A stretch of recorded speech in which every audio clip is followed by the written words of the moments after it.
kind of wanted to put this on to try to teach people about real estate, get people together, people talking, and try to dumb it down to the point that anyone and everyone thinks they can do it.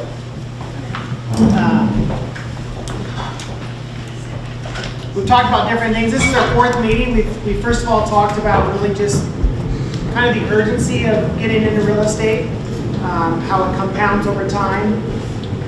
We talked about the process of buying. Last month we talked about the mindset. We can talk all day about all this stuff, but until your mindset adjusts to it, you're not going to do it. This week, Jaden wanted to talk about wholesaling, and I think it's a really good conversation because wholesaling is the easy way. It's kind of maybe a beginner step for getting into real estate. You can learn about contracts, you can learn about buyers and sellers, but you don't have a lot of risk involved. And so that's what we're going to do tonight. I've got these guys are all wholesalers, good guys we've done business with. And the idea tonight is that I've got some questions for them. They're going to answer those questions, hopefully. And then if you guys have questions that maybe I didn't think of or we didn't think of that you need to ask or want to ask, write those down as we're talking and ask them to them. Those books are yours to take home. Pens as well if you want them. We're just trying to be really helpful and give you guys resources. In regards to wholesaling, does anybody in here not know what wholesaling is? Maybe I kind of asked that wrong. Okay. Wholesaling basically is when you flip paper, right? You find a seller and you say, hey, you want to sell me your house? And then you find a buyer over here who wants to buy it. And it's an easy way to get into it because you're not at risk, and really all you're doing is you're taking the contract from this guy and you're giving it to this guy and you're getting an assignment fee from that. Guys do it with cars where they don't put the title in their name. They'll buy it one weekend, they'll clean it up, they'll wax it, they'll sell it the next weekend, and it's usually because they know the car. The guys that do it with cars know their make and models, and they'll turn around and flip it next weekend, make $500-600. It's kind of how you got your start into. You was flipping on eBay, right? Yep. First Pokemon cards, and then we all had a closet full of Beanie Babies, and then we moved up to fidget spinners, selfie sticks, and then cars, motorcycles, mobile homes, and then houses. There you have it. Maybe it'll be hotels someday. More businesses. Oh, businesses. But that's essentially what wholesaling is. It's flipping paper, and it's really nice and really easy to get into because you're getting an assignable contract and you're turning around and selling it for a fee. Introduction, this is Boz Anderson. Boz lives in Edmond. He has 4 kids. He offices out of Oklahoma City. His background is in financing. He got into real estate in 2020, right? Yes. And he has TIG Homes? Tag Homes. Marketing company that focuses on real estate. That's what he wrote. I love that because that's what we're all doing. We're all marketing, right? One way or the other, we're all marketing. We're all trying to be in sales. Focuses on real estate. He does some flips, some rentals, some holds. He does some creative financing with those. But his primary thing he does right now is wholesaling. He's got a team of 4 people. I think they're all here tonight. Most of them, yeah. So, Jaden on the end, he's my business partner. I'm going to say all kinds of things about you. Jaden's got 4 kids, and bless his heart, he left his wife home with him tonight. They're sick. Jaden's background is in nursing home administration. The sweet part about that is Jaden is really, really good with people. He's really kind and he really knows how to get people to like him, which makes him really good at sales. So it's really a blessing being a partner with him. Jaden, is it 8 years you've been in real estate? 2014. 2014. So 9 years, going on 10. Jaden does holds, he does some flips, he's done owner financing, he's done Airbnb, he's done sub 2, and wholesaling. So Jaden can talk to you guys about any realm of real estate, I believe.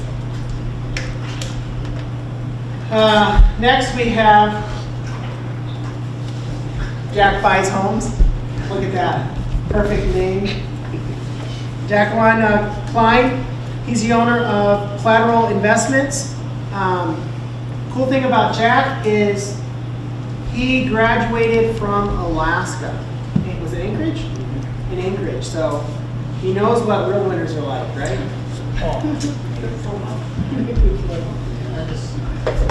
We have no reason to complain here, do we? No, well, the wind here kind of hurts me for some reason. It's windshield. Yeah, it's worse here. Worse. Yeah. He's done a lot of things, but he essentially got out of high school and went to real estate school shortly after. Worked with an investor. About 3.5 years later. 3.5 years later. He did a lot of flipping on eBay with everything we mentioned earlier. And then he got into real estate 2013. I took realtor school 2012, and then I started working for an investor November 2012, and then I opened my first LLC in 2013, and put out my first 100 bandit signs in Edmond in 2013. Found out what code enforcement is, and bought my first house in 2013. So he's been at it for a decade. So could you guys get open and off with a round of applause?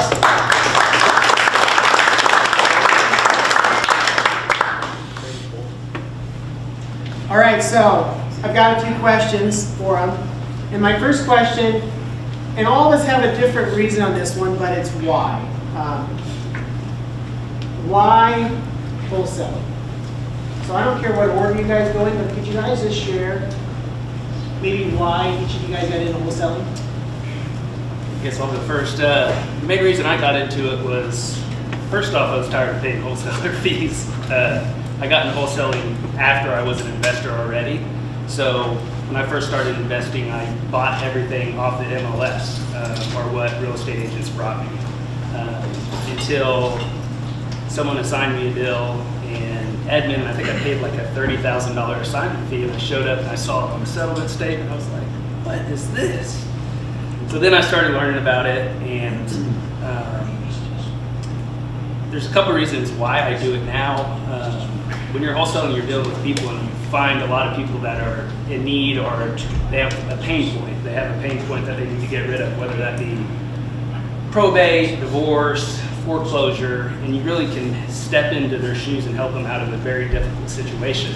And there's several ways to do that, but that's kind of why I got into it. First was to skim off the top, find the deals I wanted and to keep for my own portfolio, but the second was to kind of help people out of that troubled time in their life, to step into their shoes and really help them get out of that troubled time.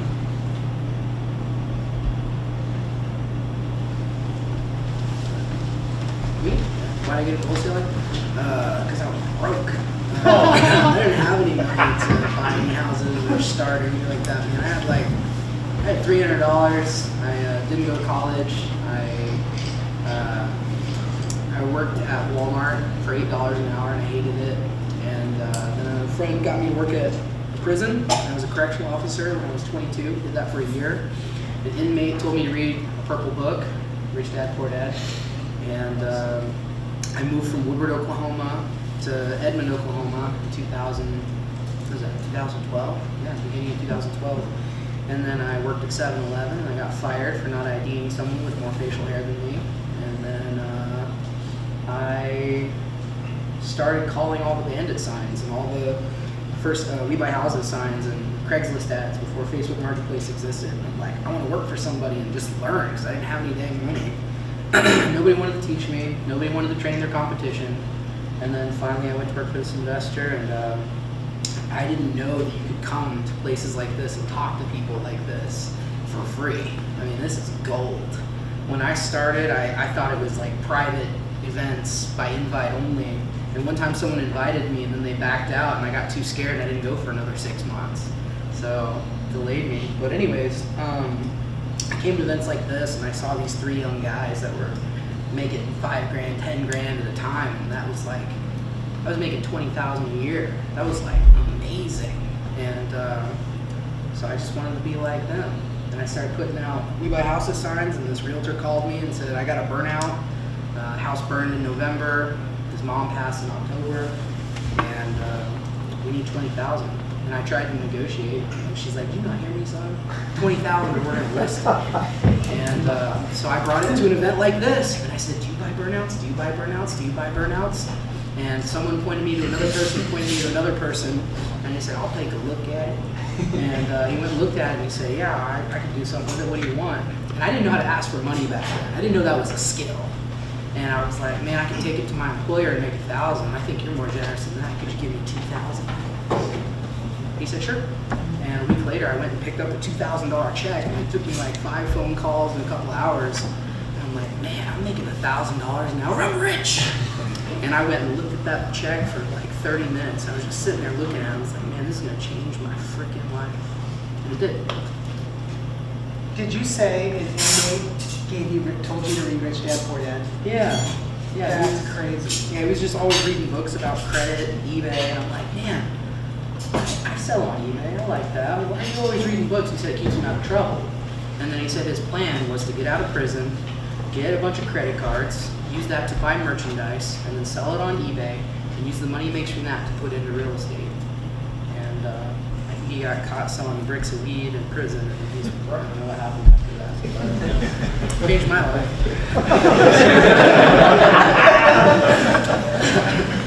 How about you, boss? Top down. I got into it to fund my own real estate deals. So I started off as an investor, bought my first duplex, did a couple of flips, and then I heard about wholesaling from somewhere. I don't know. I was a huge Bigger Pockets fan, and Bigger Pockets hates wholesaling. So it took me a while to run across it. And then I finally found out about it and decided, if anything, it will help me buy my own deals. And if I make a little bit of extra cash in the process, then great. And so, you know, the first part of it was just proof of concept of doing your first deal and realizing that it's real and that you can make money doing this. And it's crazy. I made $10,000 on my first deal, and realized how quickly that could dwarf what I was making at a real job. And so after proof of concept happened, it was all in for me, and started off. I didn't start off bootstrapping it like everyone else, like you hear. I guess I hired somebody immediately because I didn't want to talk to people. Super introvert here, so I hired a salesperson, went to work, and kind of started a business out of it. So that's why I originally started it.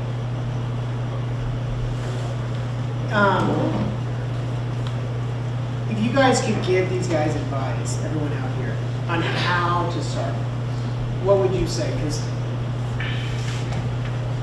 you guys, I mean, you all have a different why here, but you started it by hiring somebody. You started it by Buying an ebook and putting out dating signs. So what would you guys tell these guys? How is there a right or wrong way to start a wholesale business? I mean, I would say it doesn't matter how you start, just get started. You might fail, that happens a lot, but you're not going to get started until you try. There's a lot of ways you can get started. You can ask people that have done it before you. It's a good way. Pick up a book, YouTube. There's a lot of ways you can learn, but you just have to have the courage to do it. So that would be my advice, is to just jump in, find someone that's done it, ask them questions, take them to coffee. There's a lot of people that will gladly give you advice. You want me to teach you how to wholesale? I will love it, because I will buy your deals. And that's what a lot of people offer. I know he'll do it. He'll teach you how to wholesale because he'll want your deals. So there's just a lot of reasons. There's a lot of ways you can do it. But the biggest advice I would do or give is just to have the courage to jump in and do it. I was telling Boz before we started a quote I heard last year, and it's really helped me a lot, and that is, you don't have to be great to start, but you have to start to be great. So just get out there, kind of like Jade said. Everyone up here has done it a little different, but they've all been successful at it. And that's the beauty of it is, and it's like Jade said, you can fail at it, it's fine. But get out there and go after it. So a big part of wholesaling is going to be, Like you said earlier, it's hard to get hurt in wholesaling because you have it built into your contract. And if you're just honest with someone, just say, hey, I don't have the money to buy this deal, but I can probably find a buyer for you. I know a lot of people that buy in this area. And you just write that into your contract, like, hey, I'm going to shop this for 14 days. If I can't find an end buyer for it, then I'll let you know. There's a lot of different ways to do wholesaling. I personally don't like to get anything under contract that I won't buy myself, just because I don't like to have that conversation with someone. I'll be upfront, hey, I'm going to shop this deal, try to find an end buyer for it. If I can't find an end buyer, I'll close it.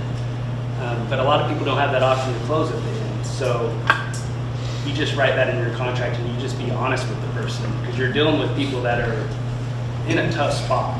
You're dealing with people that, like I said, really need to sell their house. It's trashed, or it's under foreclosure, or they're going through a divorce. So my advice would be also not to mess with people's lives. I mean, you're really dealing with someone that's in a desperate situation. So just try to help them out. Yeah, on that note, to me, I think it's important for everybody in here, if you are thinking about getting started in wholesaling, that you do some sort of education, whether it's free or pay for a coach, because we are all fighting the reputation of the wholesale industry. It has a bad rap because there's a lot of bad apples that don't know how to evaluate deals. They'll put stuff under contract and not be able to follow through with it. And so the people that don't know what they're doing and they haven't gotten an education on it really make it harder on the rest of the industry. And so I do recommend that you at least do your research before you jump right in and talk to some people and learn how to do it the ethical way. I, for a long time, didn't do any deals that I would close on either, and so we really learned how to evaluate our deals and know that we could get a spread on it before we put somebody under contract. So it's really important. don't you think when you view them that way, those are the better deals? Like when you know that you would take it down yourself. Yeah. That's when you know you could probably get it off to somebody else. If you don't want to close it yourself, the number's probably not there. Yep. A big part of wholesaling is leads. So I'm curious to know about leads. What is your guys' favorite way to get leads? Because obviously, I mean, your first story was from a realtor reading your sign. What's your guys' favorite way to get leads, or what do you guys lean toward as far as getting your leads to buy at someone's house? Well, I pay for mine. I know he does. There's a lot of different ways you can pay for inbound leads. You can pay for someone to get you outbound leads. Inbound leads are people that are desperate, that are basically coming to you because they need to sell your house. Outbound leads are what you're going out and finding people that need to sell their house. So when I say outbound versus inbound, that's kind of what those two things mean. I do a variety of both, and then I'd say once you buy a lot of deals and you start dealing with people, your reputation sells itself. So a lot of the deals I buy are from word of mouth.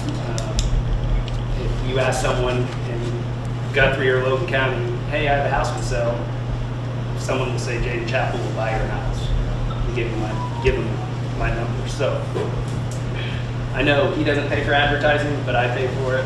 There's a lot of different ways to do it. But I pay for advertising. I pay for companies to get my leads. Do you have you calculated the cost per deal, the marketing cost per deal? I haven't. I've ran some rough numbers on like the leads that they generate to me, and about like one in every. They'll sell you on 1 in 20 deals. They're going to sell to someone, and it might not be you, but they're going to sell to someone. usually out of those deals, I buy like 1 in 50. So, and I'm getting probably 10 to 20 a week on inbound stuff. So, Is that maybe $500 a week. 500 a week? So 500 a week, 2,000 divided by, it's like 4,000, 2,000, 4,000 per deal. Yeah. Very sure. Cool. Like he said, I don't like to pay for leads. I'm kind of known for being frugal. But raise your hand if you've ever done a deal with me. Hunter, you count. So, you too, right? So, was it? Okay, so every deal you ever do, every dollar you ever earn is going to come from another person. Grant Cardone says, "Who's got my money?" Well, you guys do. So, I just talk to other wholesalers. I talk to other investors constantly and consistently, and I'm always asking people like, "What do you got working right now? What are you working on right now? What do you got right now? Dude, I might have a buyer for that. Actually, I might buy that." And then this is my $10,000 script. Write this down. No, I'm just kidding. But I always say, look, I would buy this in the $45,000 to $50,000 range. And if that's not going to work for you, then I have a lot of other friends that are also in real estate, landlords, flippers, etc. And I am 99% sure one of them would buy it. If you give me just a week to shoot it out to them, let them know about it, if I could do a couple walkthroughs, I bet I could get you 55. But I'm going to be in the 45 to 50 range. And if that'll work for you, I can take care of all the closing costs. We can pay cash. We can close it in about 2 weeks whenever title's ready. You can come pick up your cashier's check. We can high five or get lunch after. So, I also do bandit signs. They worked really, really well from 2018 to 2020. I mean, I would put out 200 a week and get a deal every 4 to 5 weeks. But after having a few fall throughs, and now it's a lot harder, I think I get a deal every 8 weeks, and it gets kind of expensive. So I don't know if I'd really recommend bandit signs right now. I think you need to go more deep into your data and really hit more motivated sellers right now. It's kind of harder right now. Do you guys agree? Yeah. So, I might throw in here, I think maybe the problem right now is motivated sellers. Because so many homeowners are locked into a 30-year mortgage at 4%. And that need to sell changes because they have to. where are they going to put money? We got to downgrade the move. It costs twice as much to get into the same So I think part of your bandit sign issue is the motivated sellers aren't there like they used to be. Bandit signs are incredible for finding contractors, renters, and I got my best electrician, my best plumber, my best cleanup guy. They all came from bandit signs. So I get a lot of those from my signs. But sellers, retail buyer, retail seller only, really. I mean, it's hard. Yeah. About you guys. For marketing now, we're exclusively inbound. Started off, when we first started, we did SMS, blasting 5,000 texts a day to people. And there's been a whole lot of regulation in that world, and so it's very difficult now. We've shut it down. We were doing cold calling as well. Spamming numbers, it's a constant battle. So we're exclusively inbound. Do a lot of it right now. We do social media marketing. We do PPC.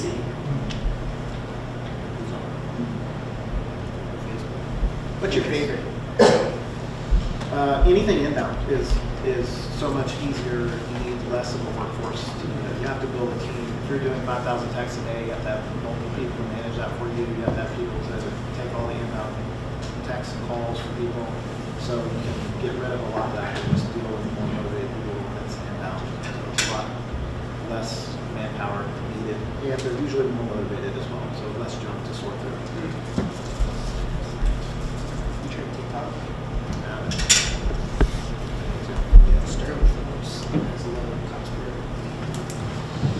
yeah, cool. Next question would be, so you get your leads. The next thing you probably want to do is find your end buyers. How do you find end buyers? I'll buy. Right there. Where's your buyer? Yeah, I think coming to meetings like this, Yeah. Facebook groups are great for finding buyers. A lot of times your data source that you use will have a buyer's list on it as well. So between the three of those, meeting people in person, getting on Facebook groups, and just watching other people put their email down, you can steal a bunch of buyers that way. And then if we use PropStream, whatever you use to pull your data, or whatever type of marketing you're doing, there's a way to sort for buyers that way as well, by people that are looking to buy. Well said. I kind of wanted to ask that just to show everyone how easy it is with the digital world to mine that information and find those buyers. The next thing you want to know, though, is criteria, right? Like, you'll buy, but what will you buy? And where will you buy? So, there is, once you find out, what's your name? Alan, Al? Alan, yeah. Alan. Once you find that Alan wants to buy, you got to ask him what he wants to buy. So, how do you guys go about doing that? Is that just a text message? You just reach out and ask him? Yeah, just conversations. I know Jeff will buy something for $30,000 a lot. So, I mean, you just get their criteria, find out who's buying in what area, you get their criteria. You know, people that want to buy on the southwest side and they want a 2-1 where they can convert a garage because they can add square footage. So if I come across that, I know I have an end buyer if I meet their criteria. You just work your numbers backwards. You know, as an investor, you know they want to be like 70% into the deal after repairs, and you just work your numbers backwards.